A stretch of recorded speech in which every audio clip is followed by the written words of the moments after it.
A finales del siglo XV, los ejércitos cristianos avanzaban sobre los últimos reductos musulmanes de la península ibérica.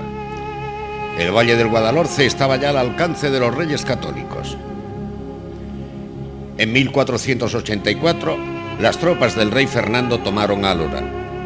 Al año siguiente, un ejército de 3.000 caballeros, 12.000 jinetes y 80.000 peones sitió Cártama y Coín. Tras estas, se fueron rindiendo todas las demás poblaciones del valle. El último enclave nazarí del Guadalhorce fue Almojía, hecha cristiana en 1487.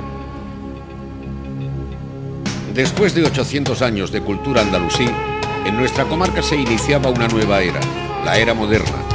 3 siglos en los que se van a sentar los pilares del Guadalhorce actual.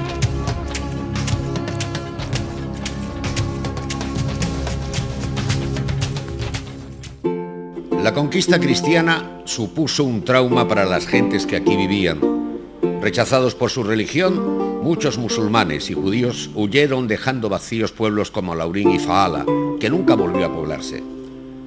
Otros fueron hechos prisioneros y convertidos en esclavos. Pero muchos permanecieron entre los cristianos gracias a los acuerdos de las capitulaciones. El valle fue repoblado con gentes venidas de otras tierras, a quienes se les daba una propiedad según su papel en la conquista y su categoría estamental. Es lo que se llamó repartimientos. El primer reparto de los pueblos de Guadalhorce suscitó muchas reclamaciones, por lo que hubo que ser reformado en 1492 por el bachiller Serrano. La siguiente visión pormenorizada del valle la ofrecerá 2 siglos y medio más tarde el catastro de Ensenada. La sociedad estaba dividida entre nobleza y pueblo llano. Todo dependía de dónde habías nacido.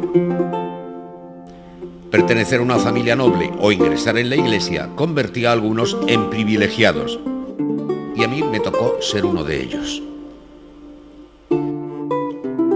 Dejadme que me presente. Llevo en mis venas noble sangre de una familia castellana, los Fernández de Córdoba. Mis antepasados vinieron con los reyes católicos y se quedaron a vivir en esta comarca. Soy, por tanto, vecino del valle. Entre mis parientes se cuenta don Gonzalo, valeroso conquistador y guerrero, conocido como el Gran Capitán. Un lejano tatarabuelo mío, don Sancho de Córdoba y Rojas, participó en la conquista de Álora y en la toma de Málaga. A otro descendiente, el rey Felipe II, dio título de señorío y jurisdicción propia, y así, este don Sancho y su mujer, doña Margarita de Lemos, se convirtieron en condes de Casapalma. Desde entonces, el destino de mi familia, y también su prosperidad, han estado ligados a la historia de este valle, que ahora os paso a contar. Las tierras del señorío de Casapalma eran muy fértiles, y eso que tras la conquista cristiana, el valle había quedado en bastante mal estado. Los pueblos abandonados, las casas destruidas, talados de raíz todos los árboles, los cultivos arrasados. La situación era dramática. ¿Cuánto tuvimos que esmerarnos para recuperar la variedad y riqueza de los frutos del valle del Guadalhorce? Llegó a decirse que las aceitunas de Álora eran las mejores de España.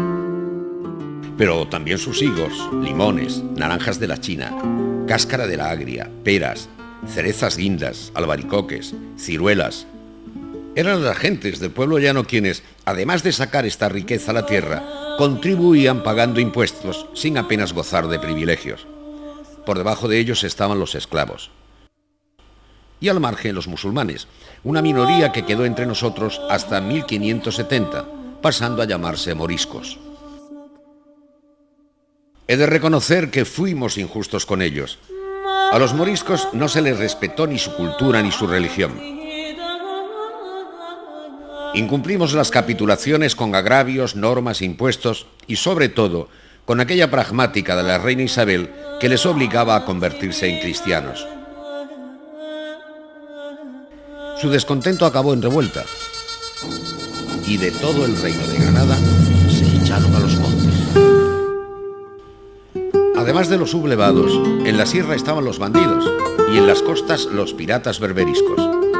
Muchos cristianos viejos vieron en ella la oportunidad de volver a luchar y hacerse con más tierras y esclavos. Cuánta destrucción y cuánta injusticia se vivió en el valle.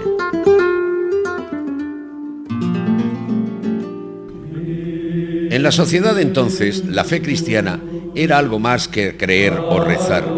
Era una manera de organizar el mundo. Desde las horas de trabajo hasta los plazos de pago, la religión todo lo regulaba. Siempre presente en el centro de las ciudades, pueblos, aldeas y caminos, siempre velando por los cuerpos y las almas. En las parroquias se registraba la vida y obra de cada uno de sus habitantes, del nacimiento a la muerte. Las bulas regulaban desde el siglo XVI la creación de oficios y beneficios. Los vecinos se organizaban en hermandades y cofradías. Las órdenes religiosas también cumplían un papel social desde sus conventos, de franciscanos en Álora y Alaurín y de trinitarios y agustinos en Coín. Esta ciudad sería sede de una vicaría que abarcaba 14 pueblos, con un palacio episcopal al que venían a descansar los obispos malagueños. Pero la Iglesia abusó de este poder y escribió su página oscura con la Inquisición, que se cebó en muchos vecinos de nuestra comarca. La sociedad civil fue poco a poco ganando espacio por encima de nobles, militares y eclesiásticos. Un sistema llamado mitad de oficios permitía que hubiera hidalgos y plebeyos en los concejos municipales. El rey Felipe IV dio a Coín título de villa, con lo que se salió de la jurisdicción de Málaga. Álora, Cártama y Alaurín también consiguieron sus propias jurisdicciones. Pero se creó tal desorden que los 4 pueblos fueron sometidos a la autoridad real de un corregidor que se estableció en Coín. Las mujeres también vivían relegadas en aquella sociedad.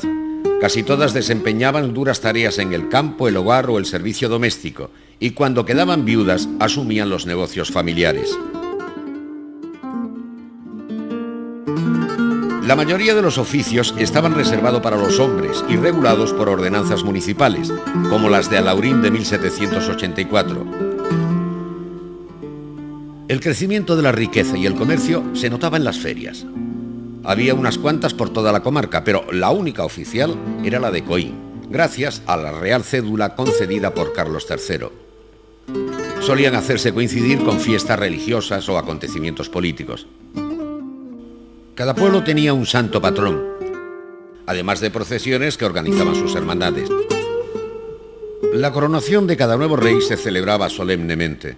Fueron memorables en Coín la de Luis I y en Alaurín la de Carlos III.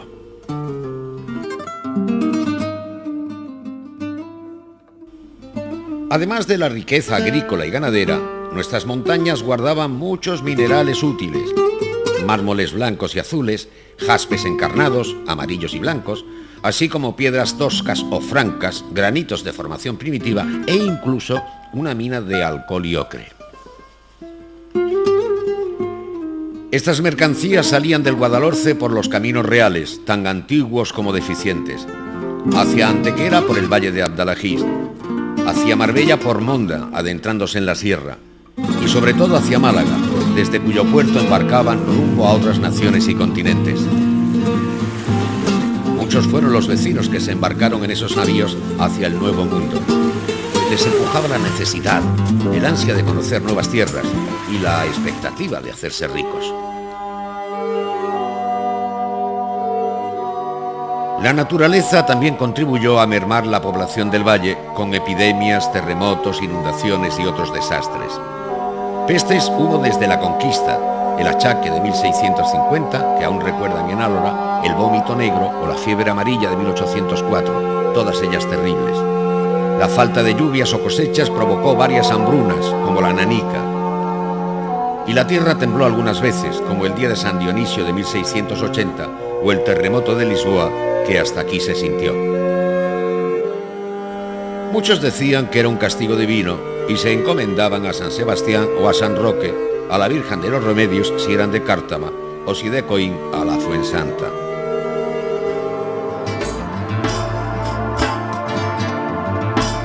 En aquellos barcos que volvían de Europa y ultramar, así como con los soldados franceses que nos invadieron, llegaron nuevas ideas que acabarían con los privilegios y diferencia, dándonos iguales derechos a todos los ciudadanos.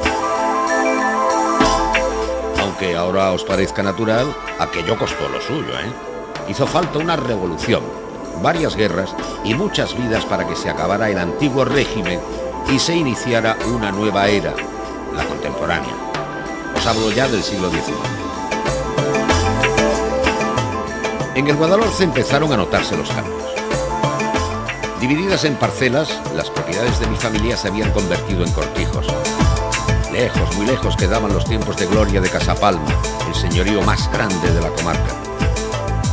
¿Sabríamos adaptarnos a los nuevos tiempos? Eso seréis vosotros, nuestros convecinos del futuro, los encargados de juzgarlo. Así fue como se cerró la Edad Moderna y se asentaron los pilares para el Valle del Guadalhorce actual, el que ahora conocemos.